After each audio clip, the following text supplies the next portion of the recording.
گزشتہ جمعہ حضرات سن چکے ہیں کہ حضرت یعقوب علیہ السلام نے جس وقت اپنا خواب اپنے ابا جان کو سنایا کہ میں نے 11 ستارے اور سورج اور چاند کو سجدہ کرتے ہوئے دیکھا، تو انہوں نے کہا تھا بیٹا اپنا خواب بھائیوں کو نہ سنانا کہ بھائی تیرے خلاف قسم کریں گے کہ شیطان انسان کا کھلا ہوا دشمن ہے، اور ساتھ ہی 3 بشارتیں سنائی تھی کہ تیرا رب تجھے نبوت کے لیے چنے گا اور تجھے خوابوں کی تعبیر کا علم بھی سکھلائے گا، اور اللہ جل جلالہ تیرے اوپر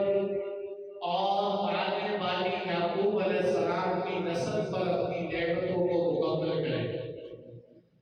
اور پھر یہ بات بتلائی کہ یوسف علیہ السلام اور ان کے بھائی کے قصے کے اندر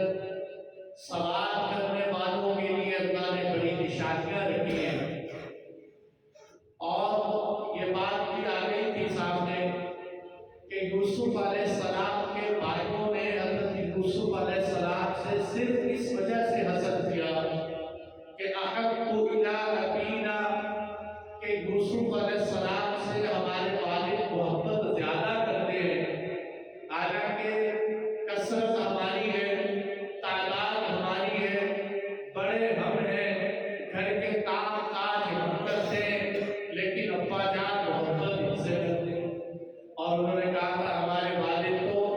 بہت بری ہوئی غلطی کے اندر ہے کہ جن کا حق دینا چاہیے ان کو حق نہیں دیتے۔ تو یہ بات الحمدللہ آپ حضرات کو سن چکے ہیں، اور میں نے گزشتہ جمعے میں آپ حضرات کے سامنے بیان کی تھی۔ آج کی اس نشست میں جو آیات میں نے سورہ یوسف کی پڑھی، اسی تسلسل کے ساتھ چلتے ہوئے کہ اب ان بھائیوں نے سوچا کہ آپس میں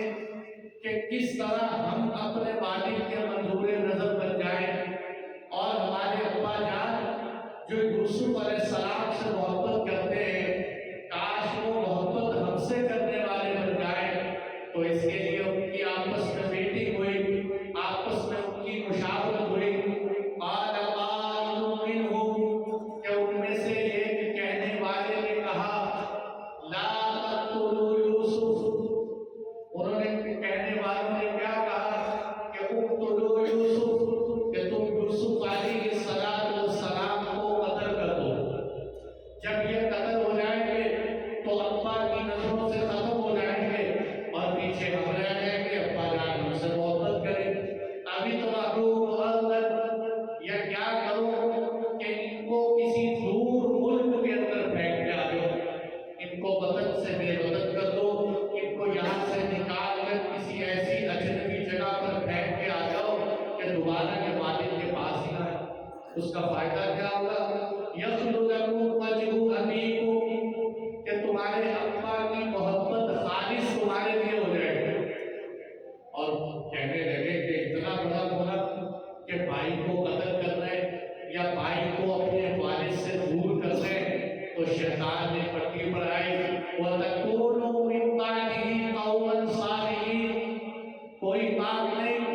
ابھی گناہ کر لو، بعد میں توبہ کر کے نیک ہو جانا، کل کو توبہ کر لینا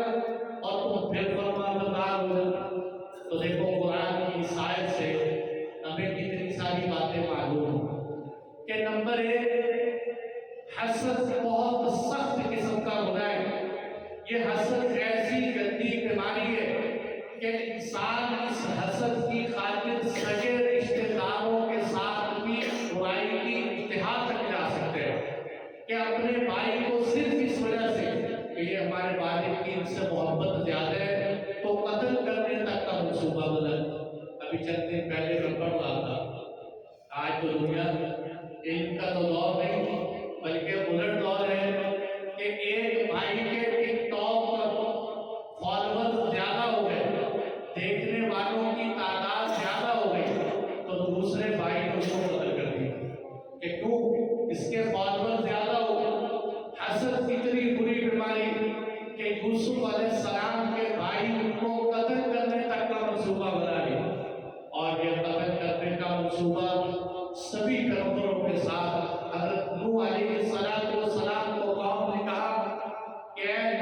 آج کے بعد دعوت نہ دیا کر، ورنہ ہم تمہیں پتھر مار مار کے ختم کر دیں گے۔ حضرت ابراہیم علیہ السلام ہر نیکو ان کو جلاؤ آگ کے اندر، آگ جلائیں گے۔ حضرت موسیٰ علیہ السلام ان الملأ یأتمرون بک لیقتلوک، ایک جماعت مشورہ کرتی ہے کہ آپ کو قتل کرو۔ حضرت عیسیٰ علیہ السلام کو تو باقاعدہ سولی پر چڑھایا گیا، لیکن وہ اللہ تعالیٰ نے حفاظت فرمائی کہ حرقوہ، وہاں انہوں نے قرآن کو کہنا پڑا وما قتلوہ وما صلبوہ ولکن شبہ لہم، کہ عیسیٰ علیہ السلام قتل نہیں ہوئے، وہ سولی نہیں چڑھے، لیکن اللہ نے ان کے اوپر معاملہ مشتبہ کر دیا۔ اور آپ صلی اللہ علیہ وسلم کے بارے میں دارالندوہ کے اندر بیٹھ کے کفار نے میٹنگ کی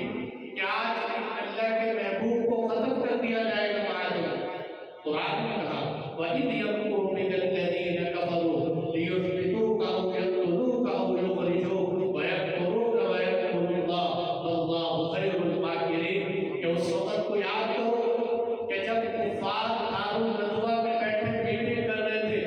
کہ اللہ کے نبی کو یا تو قید کر دو یا پھر کیا کرو کہ قید نہیں کرنا تو ان کو قتل کر دو، اور قتل نہیں کرتے تو تیسرے نمبر پر کیا کرو، ان کو در بدر کر دو، ان کو ان کے علاقے سے نکال دو۔ اور فرمایا یہ بھی تدبیریں کرتے ہیں، اللہ بھی تدبیر کرتے ہیں، اور اللہ بہترین تدبیر کرنے والے ہیں۔ تو آپ صلی اللہ علیہ وسلم کے خلاف تدبیریں ہوئی اور واقعہ آپ سنتے رہتے ہیں، ابھی موقع نہیں کہ اللہ تعالیٰ نے کس طرح کفار کے بیچ میں سے اللہ کے نبی کو گزارا اور آپ کی اللہ نے حفاظت فرمائی۔ اسی طرح یوسف علیہ السلام کو بھی قتل کرنے کا منصوبہ بنایا گیا۔ میرے دوستوں، ہمیں یہاں سے یہ بات ثابت ہوئی کہ کسی کو قتل کرنے کا منصوبہ بنانے سے انسان سمجھتے ہے کہ شاید اس کا نظریہ ختم ہو جائے، کوئی حق کی آواز اٹھاتے تو کہتے ہیں اس کو قتل کر دو تاکہ حق کی آواز دب جائے۔ اس لیے میرے دوستو یاد رکھنا کہ حق کی آواز کبھی شہداء سے دبتی نہیں بڑھتی، کبھی کسی کو قتل کر دینے سے اس کا دعویٰ ختم نہیں ہوتا، اللہ اس کو اور عزت دیتے ہیں، بشرطے کہ جس سے حسد کیا جائے اللہ کی ذات پر نظر ہو، اللہ اس کو عزت دیتے ہیں۔ یہی کہ حضرت موسیٰ علیہ السلام سے حسد کیا تو اللہ تعالیٰ نے موسیٰ کو کلیم اللہ بنایا،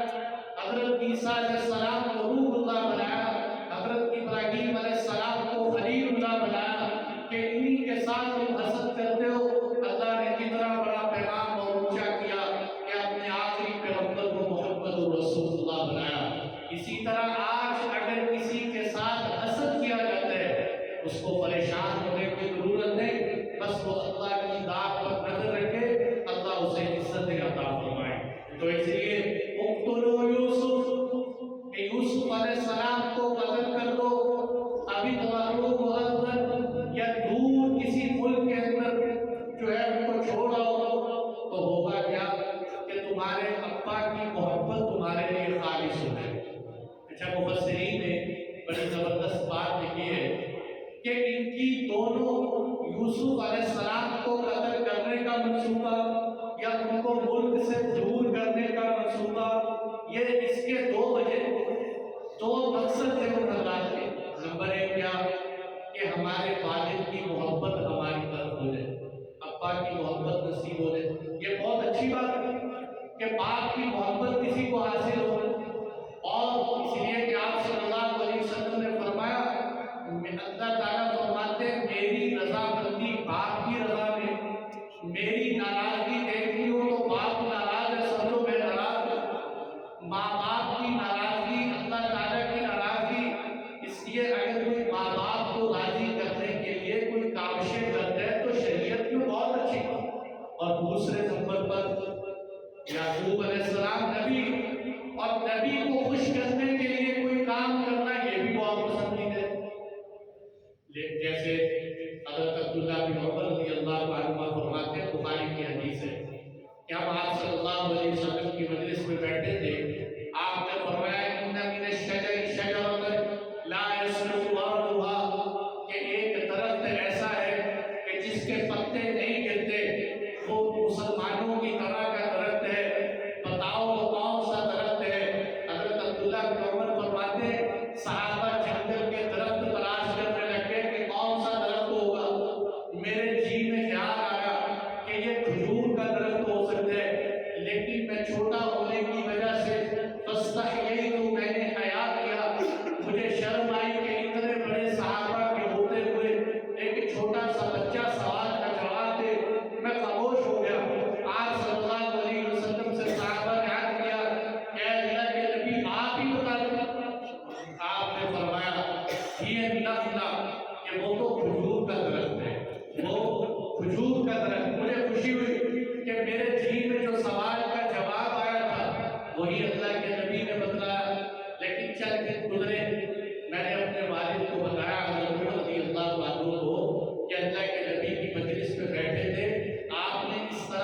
جواب دیتا تو تیری اللہ کے محبوب کی نظروں میں عزت ہو جاتی، تیری عزت ہوتی تو تیرے باپ کی عزت ہوتی۔ اس لیے نبی کی نظر میں عزت کا ہونا یہ بہت اونچا مقام۔ سوال کے بیچ میں مبہم نہ رہ جائے کہ یہ بات ذہن میں آئے، آگاہی بھی چاہیے کہ کیا بات ہے۔ اللہ کے نبی نے فرمایا کہ مسلمان کی مثال کھجور کے درخت کی طرح، مسلمان اور کھجور کے درخت کی اللہ کے نبی نے آپس میں تشبیہ دی ہے کہ مسلمان ایسے ہے جیسے کھجور کا درخت، کہ کھجور کے درخت کے پتے نہیں گرتے۔ ابن حجر اسقلانی رحمۃ اللہ علیہ نے اس مسئلے کو حل کیا ہے، فرماتے ہیں ایک اور حدیث میں آتے ہیں جس سے اس بات کی سمجھ آتی ہے کہ جس طرح درخت کے پتے نہیں گرتے کھجور کے، اسی طرح اللہ تعالیٰ کبھی مومن کی دعا کو رد نہیں کرتے، مومن کی دعا ضرور قبول فرماتے۔ وہ بے شک آج قبول ہو، وہ تاخیر سے قبول ہو، اللہ تعالیٰ اس کے بدلے میں کوئی بہتر چیز دے دے، یا اس دنیا میں نہ ملے آخرت میں دے دے، یا اس دعا کے بدلے میں اللہ کوئی مصیبت ڈال دے، تو اس لیے دعا اللہ تعالیٰ رد نہیں کرتے، اس لیے کہ یہ کھجور کے درخت کی طرح ہے۔ دوسری بات اور علماء نے بیان کی کہ مسلمان کھجور کے درخت کی طرح کیوں، کہ اس لیے کہ جب کھجور کے درخت کا قرآن نے تذکرہ کیا تو کہا مثل کلمۃ طیبۃ کشجرۃ طیبۃ اصلها ثابت وفرعها فی السماء، کہ جس طرح کھجور کا درخت ہوتا ہے کہ اس کی جڑ تو زمین کے اندر ہوتی اور اس کی شاخیں آسمان تک پہنچی ہوئی ہوتی ہیں، اسی طرح مومن کے دل کے اندر کلمہ ایسا راسخ ہوتا ہے کہ پھر اس کے اعمال اور اخلاق آسمانوں کی بلندیوں تک جاتے ہیں۔ اس لیے مومن کھجور کے درخت کی طرح، اور ایک اور بات کو بھی کرتی ہے کہ مومن کھجور کی طرح کیوں ہے، اس لیے کہ آگے قرآن کہتے ہیں تُؤْتِي أُكُلَهَا كُلَّ حِينٍ بِإِذْنِ رَبِّهَا، کہ کھجور کا درخت ہر وقت اللہ کے حکم سے پھل لے کے آتے ہیں۔ باقی درخت ان کے پھل آنے کا موسم اس میں آئیں گے، اس میں نہیں آئیں گے، لیکن کھجور کے درخت پر اللہ کے حکم سے ہر وقت پھل آتا رہتا ہے۔ تو فرمایا اسی طرح مومن کی عبادت کرنے کا کوئی وقت نہیں ہوتا، وہ ہر وقت، ہر سال، ہر دن، رات، امیر غریب، بوڑھا جوان، ہر وقت اللہ کی عبادت کرتے، ان کے لیے کوئی وقت نہیں ہوتا کہ سال میں ایک دفعہ جو ہے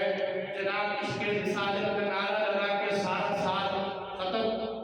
یا کیا ہے ایک مہینے کے اندر زوردار عبادت کی، باقی پورا سال چھٹی،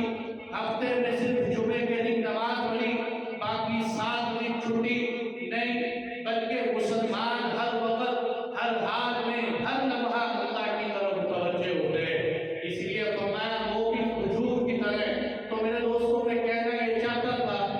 کہ یوسف علیہ السلام کے بھائیوں کی نیت کیا تھی کہ ہمیں والد کی توجہ مل جائے، یہ بھی بہت اچھی نیت، اور ہمیں ایک نبی کی توجہ حاصل ہو جائے، یہ بھی بہت اچھی بات، لیکن اس اچھے مقصد کو حاصل کرنے کے لیے رستہ غلط اپنایا، رستہ غلط اپنایا کہ بھائی کو قتل کرنا یہ کہاں کا طریقہ ہے۔ اس سے ہمیں پتہ چلتا ہے کہ کبھی بھی نیکی کا کام کرتے ہوئے غلط رستہ بھی اپنانا چاہیے۔ خیر کی بات ہے تو رستہ بھی خیر کا ہو، ہمارے استاد فرمایا کرتے تھے حق کی بات ہے تو طریقہ بھی حق ہونا چاہیے، یہ نہیں ہے کہ حق بات کے نام پر کسی کی بے عزتی کر کے رکھ دو، کسی کو سب کے سامنے شرمندہ کر کے میں نے تو نہیں حق بیان کیا ہے۔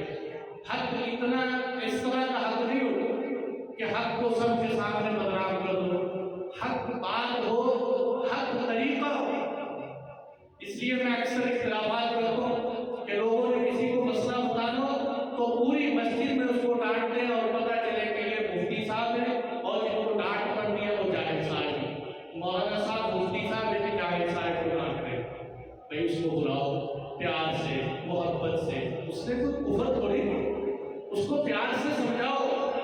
آپ صلی اللہ علیہ وسلم مسجد میں بیٹھے، ایک صحابی رسول نماز کے اندر آئے، انہوں نے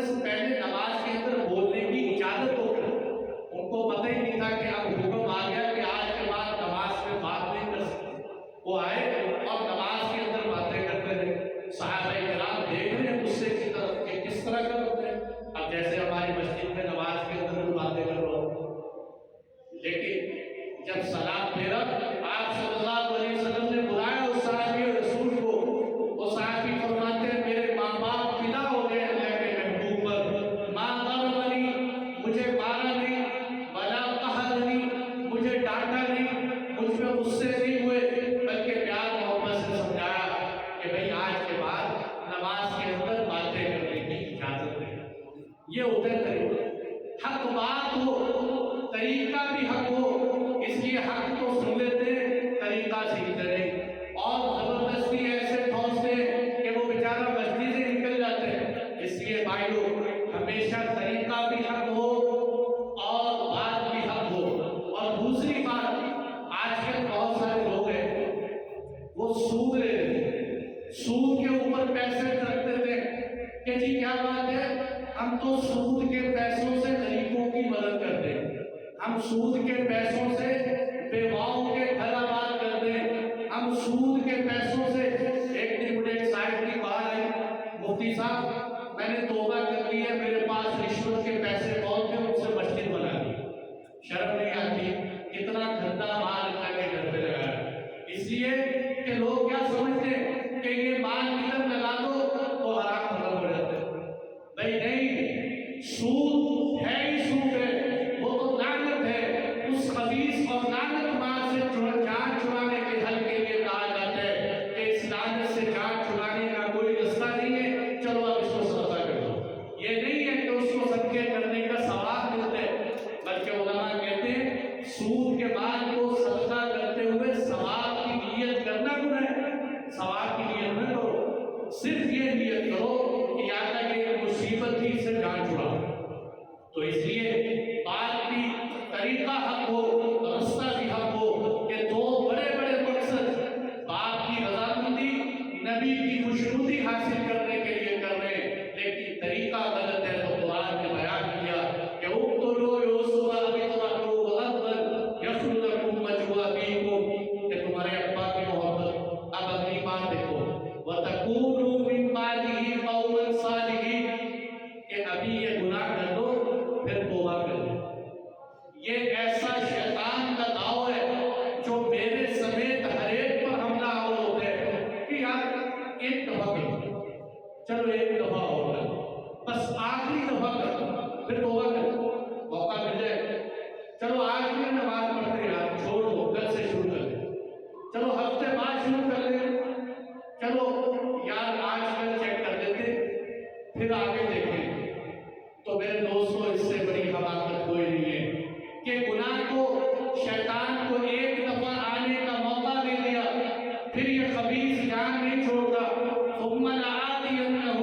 من بین ایدیہم ومن خلفہم وعن ایمانہم وعن شمائلہم ولا تجد اکثرہم شاکرین. یہ شیطان کہتے ہیں اے اللہ میں تیرے بندوں کو دائیں سے بہکاؤں گا،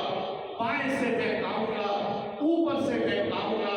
نیچے سے بہکاؤں گا. بلکہ ایک جگہ پر کہتے ہیں فَبِعِزَّتِكَ لَأُغْوِيَنَّهُمْ أَجْمَعِينَ، اے اللہ تیری عزت کی قسم میں تیرے بندوں کو گمراہ کروں، تیری عزت کی قسم میں تیرے بندوں کو گمراہ کروں. اور آج ہم اسی شیطان کو جب ایک دفعہ موقع دیتے ہیں، اس کو ایک دفعہ مہمان بناتے ہیں، پھر وہ بار بار. اور جیسے حدیث میں آتے ہیں کہ گناہ کا نقطہ، جب انسان گناہ کرتے ایک کالا نقطہ دل پہ لگ جاتا ہے، دوسرا گناہ، دوسرا نقطہ، تیسرا گناہ، تیسرا نقطہ، گناہ کرتا جاتا ہے، سیاہ نقطے دل پہ لگتے جاتے ہیں. آخر ایک وقت آتے ہیں کہ توبہ کرنے کو اس کا دل نہیں کرتا، اللہ تعالیٰ اس سے توبہ کی توفیق چھین لیتے ہیں. اور تیسرا بڑا سوال یہ ہوتا ہے کہ بھئی آج تو تم گناہ کر رہے ہو، کل توبہ کر لو گے، کیا اسرائیل نے تجھے گارنٹی دی ہے کہ تو کل تک زندہ رہے؟ تیری موت نہیں آئے. اگر موت کا وقت آ گیا،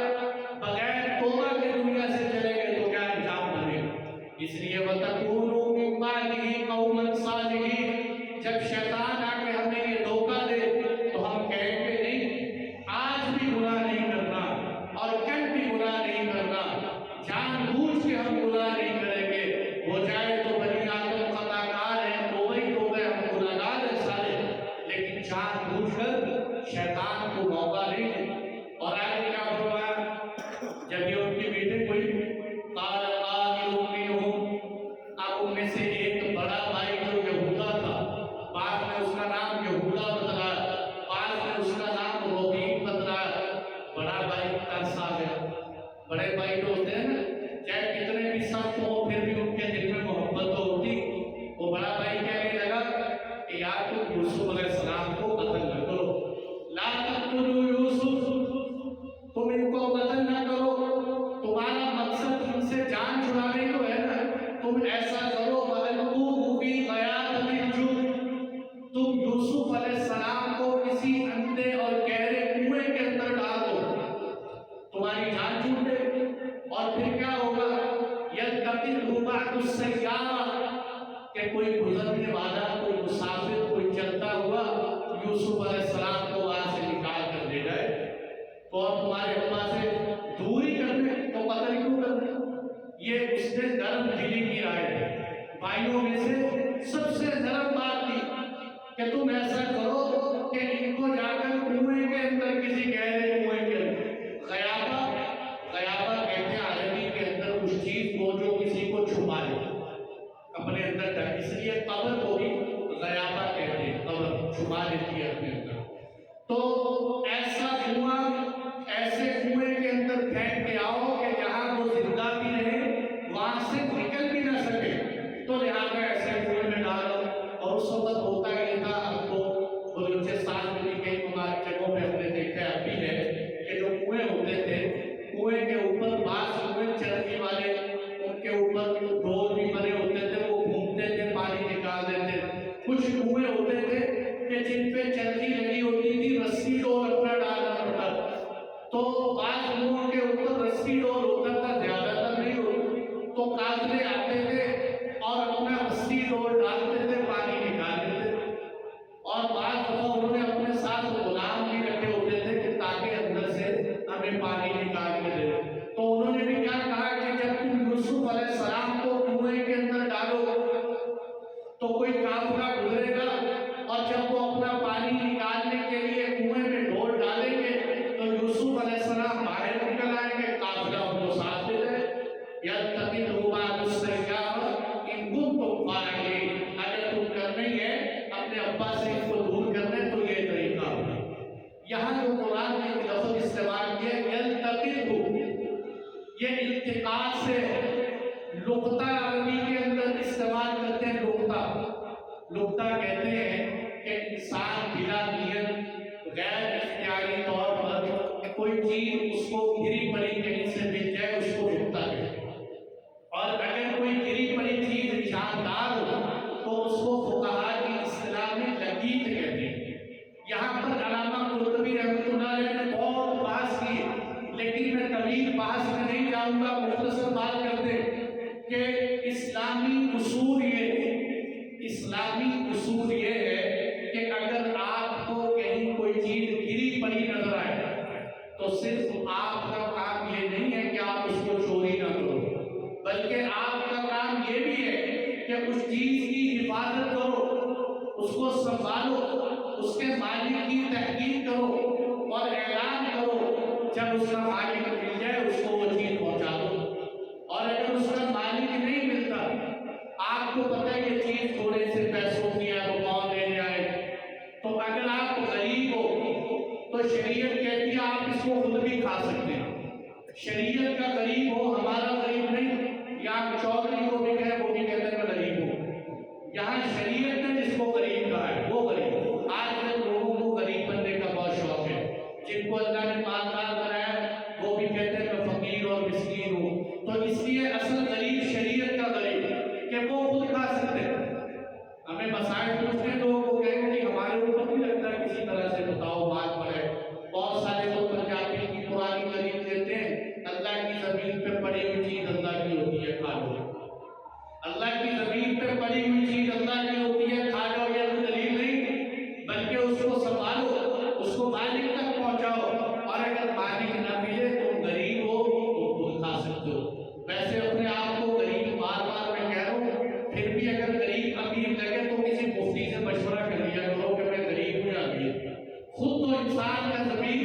اس کو غریب ہی بتاتے ہیں. تو پھر جب مفتی یہ کہتے ہیں آپ غریب ہو تو آپ مارو، اور اگر آپ نہیں غریب، آپ صاحب حیثیت ہیں، اور اللہ تعالیٰ ہر ایک کو صاحب استعداد اور صاحب حیثیت بنائے، نہ شکری کی کیفیت ختم فرمائے، پھر انسان جو ہے کسی اور کو دے، صدقہ کر دے، اس کا ثواب اس کو مل جائے گا جس کی وہ چیز ہوگی. اور اگر کل کو آ جائے آپ سے کہے نہیں بھائی میرے پیسے نکالو، تو آپ اس کو اس کے پیسے واپس کرو. اب صدقے کا ثواب آپ کو مل جائے، اب اس کو نہیں، اب صدقے کا ثواب آپ کو ملے. اسی طرح شریعت کا اسلامی اصول ہے کہ آپ بازار کے اندر کھڑے، اسلامی سوسائٹی کے ہر فرد کی ذمہ داری ہے کہ آپ بازار کے اندر یا آپ روڈ اور سڑک پر ہر ایک مسلمان کی عزت کی، آبرو کی، مال کی حفاظت کرنا صرف حکومت کی ذمہ داری نہیں، ہر فرد کی ذمہ داری کہ وہ بازار کے اندر، سڑک کے اوپر، روڈ کے اوپر کوئی ایسا کام نہ کرے جس سے رستے بند ہو جائے اور کسی کو تکلیف پہنچے. میں حیرت میں ڈوب گیا حدیث پڑھ کے. آپ صلی اللہ علیہ وسلم نے فرمایا، بہت خطرناک بات ہے، آپ نے فرمایا جو کوئی رستے بند کرے اس کا جہاد بھی اللہ کے ہاں قبول نہیں ہوتا، اس کا جہاد بھی اللہ کے ہاں قبول نہیں ہوتا. جو رستے بند کرے، نمازیں نہیں پڑھے، وہ اپنی نمازوں کی فکر کرے کہ اللہ کے نبی فرماتے ہیں ان کا جہاد قبول نہیں ہوتا. جو رستے بند کرے، آج میرے دوستو اسلام کے ان ارکان کو سمجھے. ہم نے اسلام کو صرف مسجد کی حدود تک بند کر دیے، اسلام بازاروں کے احکامات بھی سکھلاتے ہیں. عالمگیر مذہب ہے اسلام، یہ ہر جگہ کا حکم دیتے ہیں. اور آپ نے فرمایا کہ اسلام کی 70 شاخیں، بدعوا وسبعون شعبة فأفضلها قول لا إله إلا الله وأدناها إماتة الأذى، کہ اسلام کی سب سے افضل اور سب سے اعلیٰ شاخ وہ کلمہ لا الہ الا اللہ ہے، اور سب سے ادنا اور سب سے ہلکی اسلام کی شاخ یہ ہے کہ مسلمان رستے سے تکلیف دہ چیز کو ہٹائے، مسلمان رستے سے تکلیف دہ چیز کو ہٹائے. میرے دوستوں مسلمان تو آئے تھے اس لیے کہ یہ رستوں سے چیزیں ہٹائیں، رستے کھولیں، لیکن ہمیں چھوٹے سے چھوٹا کام ہے، چھوٹی سی بات ہے، پہلا کام کہہ رہی بازار پر نکلو، لگاؤ لگاتے ہمارے بیٹے کی شادی ہے، اپنے بیٹے کی خوشی منانے کے لیے سارے شہر کی خوشیاں بگاڑ دو. اپنے گھر میں وفات ہو گئی، اب گناتے لگا کر سڑکوں کے اوپر ادھر بھی ادھر بھی، کیا بات ہے فوت کی ہو گئی. بھئی فوت کی تمہارے گھر میں ہوئی ہے، پورے پاکستان میں ضرور ہوئی، ان کا کیا قصور ہے؟ اور پھر جناب 10 دن تک بیٹھے، کیوں بیٹھے؟ جی ایصال ثواب ہو گئے، ایصال ثواب ہو گئے، سڑک کے اوپر بیٹھے. میں کہتا ہوں ایصال ثواب نہیں، یہ ایصال گناہ ہے. یہ میت کو تم جو ہدیہ کرتے ہو سڑکوں پہ بیٹھ کے، یہ ایصال گناہ ہے. ایصال ثواب کرنے تو رستہ روک کے نہیں، کوئی ایک جگہ بتائیں کہ اللہ کے محبوب نے بتلایا ہو کہ سڑکیں روک کے ایصال ثواب کرو. اس لیے ہمیں جو ہے رستے کھولنے کا اللہ کے محبوب نے حکم دیے. ہمارا کوئی دھرنا، ہمارا کوئی جلسہ، ہمارا کوئی جلوس، ہمارا کوئی مظاہرہ وہ اس وقت تک مکمل نہیں ہوتا جب تک رستے بند. کبھی ہم نے سوچے کہ ان رستوں کے بند کرنے کی وجہ سے کتنا نقصان ہو، کتنے ایمبولینس کے اندر مریض تڑپ تڑپ کے مر جاتے ہیں ہمارے دھرنوں کی وجہ سے. بھئی یہ جلوس میں نے اس مریض کے خلاف نکالے یا حکومت کے خلاف نکالے؟ حکومت پہ تو جو بھی نہیں ہوئی، اس بیمار کو تڑپتے ہوئے مروائی. اور کتنے لوگ ہیں بیچارے کہ جنہوں نے کسی منزل تک پہنچنا ہوتا ہے اور ہم سمجھتے ہیں کہ ان کی چند منٹ کی تاخیر. آپ کو بتاؤں کہ آپ یہ بات سمجھ جانتے ہیں کہ نمازی کے آگے سے گزرنا گناہ ہے، لیکن یہ بات بھی ہمارے علم میں وہ فقہا بتلاتے ہیں کہ اگر مسجد کا بڑا حال ہے تو نمازی کو پتہ ہے کہ مسجد خالی ہو رہی ہے، لوگ سنتیں پڑھ کے جا رہے ہیں، تو آپ مسجد کے کونے میں یا سینٹر میں نہ نیت مار کے کھڑے ہو جائیں کہ اب لوگوں کو آپ کے آگے گزرنے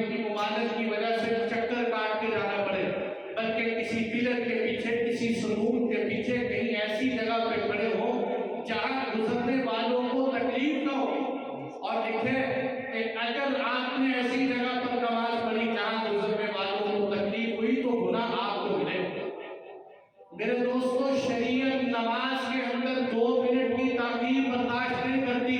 اور ہم سڑکوں کے اوپر لوگوں کو روک کے بیٹھ جاتے ہیں اور گھنٹوں گھنٹے روکتے ہیں، اور اتنی تکلیف کا ذریعہ بنتے ہیں کہ دیکھو ایک سڑک بند ہو، اس کے اندر ایک آدمی کی فلائٹ ہے، وہ عمرے پہ جا رہے ہیں، آپ نے اس کی فلائٹ میں تاخیر ہوئی، وہ جب پہنچا اس کا جہاز ہوا، اس کا گناہ کس کو ملے؟ کون ذریعہ بنتے ہیں؟ وہ جو انڈونیشیا کے اندر تڑپتے ہوئے مرنے والے لوگ ہیں، ان کا قیامت کے دن کون جواب دے؟ جو اسلام کا بنیادی رکن اللہ کے نبی نے بتایا کہ رستے ہٹاؤ، ہم رستے بند کریں، آپ نے فرمایا اسلام کا بنیادی ادنا رکن یہ ہے کہ رستے سے تکلیف دہ چیز ہٹاؤ، اور ہم رستے بند کریں۔ تو اس لیے یہ پارکنگ والے، گاڑیوں والے بڑی بڑی گاڑیاں رکھ لیتے ہیں، اللہ ان کو گاڑیوں کے ساتھ ساتھ اصول و ضوابط بھی سکھائے، جہاں دل کیا وہی گاڑی پارکنگ کرو، کہ بھائی آپ کی غلط گاڑی پارکنگ کرنے کی وجہ سے، آپ کی نو پارکنگ کی وجہ سے اگر کسی کی گاڑی کا ٹکراؤ ہو گیا، کسی کو کوئی نقصان پہنچ گیا، یا آپ جو ہے قانون کی خلاف ورزی کر رہے ہیں، تو کتنے بڑے بڑے گناہ، کرکٹ کے نوجوان سڑکوں کے اوپر بگڑ لگا لیتے ہیں، کرکٹ کھیل رہے سڑک کے اوپر، مین سڑک پہ لوگوں کے گزرنے کا رستہ ہے، کبھی بال کسی کی گاڑی پہ لگ رہے، کبھی جناب بیٹسمین کے جو چوکے چھکے ہیں کبھی کسی کو لگتے ہیں کبھی کسی کو لگتے ہیں۔ یہ ہم کیوں نہیں سوچتے؟ چھوٹی چھوٹی باتیں، یہ صرف بے قاعدگی اور بے ضابطگی نہیں، یہ حقوق العباد کی تلافی، بلکہ میں سوچ رہا تھا کہ عام طور پر ایسے لوگوں کا جو بندہ نقصان کرتا ہے، پتہ بھی نہیں ہوتا کہ میں نے کس کا نقصان کیا ہے اور کس کا کتنا نقصان ہوا ہے، اس سے معافی کیسے مانگے؟ نو پارکنگ پہ یہاں چلان ہوا چاہے نہیں ہوا، لیکن قیامت کے دن اللہ کے ہاں تو چلان کا جواب دینا پڑے۔ اس لیے میرے دوستو، اسلام کی بنیادی چیزوں کو اللہ کی قسم 100 بار اس منبر پہ بیٹھ کے قسم کھا سکتا ہوں کہ اسلام اتنا خوبصورت مذہب ہے، ہم نے ان کو بدنام کر دیا۔ اسلام کے اوپر ہم دبے،